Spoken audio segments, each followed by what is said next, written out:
తులారాశి వారికి మాఘమాస శుద్ధాష్టమి అక్షయ అష్టమి సందర్భంగా ఎలాంటి విధి విధానం పాటించడం వలన తులారాశి వారికి విపరీతమైన రాజయోగం కలుగుతుంది. అష్ట కష్టాలకు స్వస్తి పలుకుతూ ఐశ్వర్యానికి ఆనందానికి విపరీతమైన రాజయోగానికి స్వాగతం ఎలా పలకాలో ఈ వీడియోలో సవివరంగా సంపూర్ణంగా తెలుసుకుందాం. తులారాశిలో ఏ నక్షత్రాలు వస్తాయనగా చిత్తా నక్షత్రంలోని 3వ పాదం, 4వ పాదం, స్వాతి నక్షత్రంలోని 4 పాదాలు, విశాఖ నక్షత్రంలోని 1, 2, 3 పాదములు కలిపితే తులారాశి అవడం జరుగుతుంది. అలాగే చాలామందికి పుట్టినటువంటి కాల సమయంలో డేటా బర్తులు లేనటువంటి వారికి పేరు యొక్క మొదటి అక్షరాన్ని అనుసరిస్తూ ఆ రాశిని తెలుసుకునే ప్రయత్నం చేద్దాం. రా, రీ, శ్రీ, రు, రే, రో, తా, టీ, తు, తే అక్షరాల వారందరూ కూడా తులారాశి జాతకులే. తులారాశి అధిపతి శుక్ర భగవానుడు.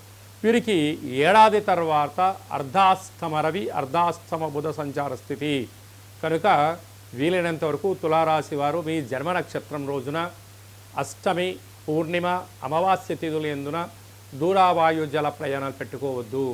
వాహన ప్రమాదాలు కొంచెం ఉన్నాయి. పై అధికారులతో, సహ ఉద్యోగస్తులతో, కింది స్థాయి ఉద్యోగస్తులతో, ప్రభుత్వ అధికారులతో వాగ్వివాదము మంచిది కాదు.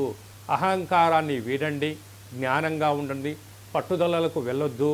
ఓపిక, పట్టుదల, సహనం, ఓర్పు, నేర్పు ద్వారా 90% ప్రమాదాలను నివారించే పరిస్థితి ఉంటుంది. లేకపోతే నిప్పుతో, నీటితో, ఆయుధాలతో చెలగాటమాడిన, బ్యాంకు లావాదేవీలతో ఓటీపీలు దొంగలించబడి ధనము సర్వము కోల్పోవడం, కోర్టు, పోలీస్ స్టేషన్ల మెట్లు ఎక్కడం, మానసికమైన స్థితి, అనారోగ్యానికి దారితీసే పరిస్థితి ఉంటుంది. అధికంగా ఆలోచించారా బ్రెయిన్ స్ట్రోక్, పెరాలసిస్ వచ్చేటువంటి అవకాశాలు చాలా అధికంగా ఉన్నాయి.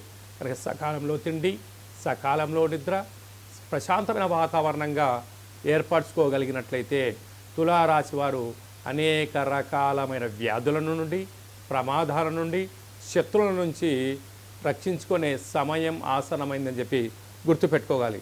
సంతాన స్థానంలో శని భగవానుడు సంచారం చేయడం వలన వివాహమైన వారికి సంతాన యోగము, పిల్లల యొక్క చదువులు, అభివృద్ధి, విదేశాలకు వెళ్ళాలి, రాజయోగాలు ఎలా పొందాలి, ఆస్తులు, చరాస్తులు, క్రయ విక్రయాలు యోగదాయకం. 6వ స్థానంలో శుక్రరాహుల సంచార స్థితి ఉండడం వలన దయచేసి అప్పులు ఇవ్వద్దు, అప్పులు తెచ్చుకోవద్దు. విలాసవంతమైన జీవితం గడపాలని మీకు కోరిక ఉంటుంది. అలా అని చెప్పి హంగులకు, ఆర్భాటాలకు, విందులకు, వినోదాలకు మీరు వెళ్ళారా? జనాలు చాలా తెలివైన వారు, మిమ్మల్ని మీరు అంతటి వారండి, మీరు ఇంతటి వారండి, మీరు గొప్పవారండి, మహానుభావులండి అని చెప్పి అంటే వారి యొక్క అవసరాలను మాటల ద్వారంలో మీ ద్వారా తీసుకొచ్చి మిమ్మల్ని ముందుండి ఆ ఖర్చు పెట్టించేసి తిని తాగేసి వెళ్ళిపోయిన తర్వాత ఆ బిల్లులు కట్టలేక క్రెడిట్ కార్డులను కట్ చేసి అప్పులు చేసి ఇబ్బందులకు గురి చేసే సమయం ఆసనమైంది. కనుక వీలైనంత వరకు ఏకాంతంగా ఉండండి, ప్రశాంతంగా ఉండండి, గొప్పలకు వెళ్ళొద్దు. అదే కాకుండా అష్టమంలో గురువు అంటే చిన్న చిన్న విషయాలలో ఆందోళన, మీరు ఆవగింజను భూతద్దంలో చూస్తే గుమ్మడికాయలాగా మారిపోతుంది. అలాగే ఒకసారి చిన్న సమస్య కూడా పెద్దగా ఉండే అవకాశాలు ఉంటున్నాయి. కనుక సమస్యలకు ఎలాంటివి వచ్చినా వాటిని తట్టుకునే మనోధైర్యాన్ని భగవంతుడు ఇవ్వాలని తులారాశి వారు కోరుకోవాలి. భాగ్యస్థానంలో కుజుడు, ప్రేమికుల మధ్య విభేదాలు వచ్చే అవకాశాలు ఉన్నాయి. భార్యాభర్తల మధ్య విభేదాలు వచ్చేటువంటి అవకాశాలు ఉన్నాయి. అన్నదమ్ములతో, అక్కాచెల్లతో, పార్ట్నర్షిప్ వ్యవహార కార్యక్రమాలతో వీలైనంత వరకు మౌనం, ధ్యానం, ఏకాగ్రత, గౌరవాన్ని పుచ్చుకోగలిగితే చాలా మంచి కాలము అని చెప్పి గమనించాలి. వ్యయంలో కేతు. ఒక్కోసారి అనుకుంటూ ఉంటారు అంతా నాకు తెలుసు, నీకేం తెలుసు అని అనుకుంటూ ఉంటారు. కానీ ప్రతి ప్రపంచంలో ప్రతి సూర్యోదయము కొత్త కొత్త విషయాలకు ప్రతి వ్యక్తి తెలుసుకోగలిసిందే. అంతా నాకు తెలుసు మనం ఎక్కడ అనుకుంటామో, అందరికీ అన్నీ తెలిసిన తర్వాత కూడా మనకేమీ తెలియకుండా వాళ్ళు చెప్తే అవునా అని మనం అంటాం చూడండి, అన్న పరిస్థితి తులారాశి వారికి ఎదురు చూస్తుంది. కనుక ఈ వీడియో మీరు చూస్తున్నారు అన్నట్లయితే కాళభైరవ స్వామికి సేవ చేసే సమయం ఆసన్నమైంది. కాళభైరవ స్వామికి ఆశీస్సులు మీపైన ఉండబోతున్నాయి అని చెప్పి గమనించగలేదు. కనుక కష్టకాలంలోనైనా, ఆధ్యాత్మిక కాలంలోనైనా ప్రశాంతంగా ఉన్నప్పుడు కాళభైరవ స్వామి స్మరణ, ధ్యానము, దీపము, ముడుపు కట్టగలిగినట్లయితే కష్టాలకు స్వస్తి పలికి ఐశ్వర్యం మీ సొంతం అవుతుందని చెప్పి గుర్తుపెట్టుకోగలగాలి.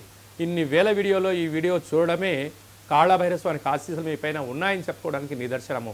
సాఫ్ట్వేర్, హార్డ్వేర్ ఉద్యోగస్తులు, వ్యవసాయ సోదరీమణులు, మార్కెటింగ్ రంగంలో ఉండబడిన వారు, యూట్యూబ్, వాట్సాప్, ఫేస్బుక్ క్రియేటివిటీ రంగాలుగా ఉండబడిన వారందరికీ కూడా దేవతా ఆరాధన అవసరం అని చెప్పి గుర్తుపెట్టుకోగలగాలి.